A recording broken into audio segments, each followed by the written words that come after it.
هل سمعت من قبل عن نادي لم يحقق أي نقطة خلال موسم كامل؟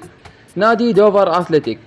يقع نادي دوفر أثلتيك في ذيل ترتيب الدوري الإنجليزي، وهو من فرق الدرجة الخامسة في إنجلترا برصيد 0 نقطة رغم مرور 42 جولة، وقد سجل الفريق 34 هدف لكن شباكه تلقت 97 هدف، وهو ما يعني أنه في طريقه لتحقيق لا شيء.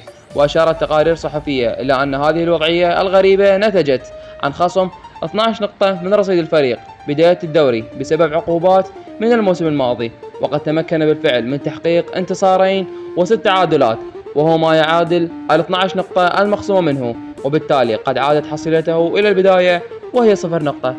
وبعد أن حقق الانتصار الأول له كانت فرحة اللاعبين كما لو أنهم تأهلوا لدوري أبطال أوروبا حسب ما صرح أحد اللاعبين. ويمكن اعتبار دوفر أثلتيك هو فريق متخصص في الفشل، وفي أحد المباريات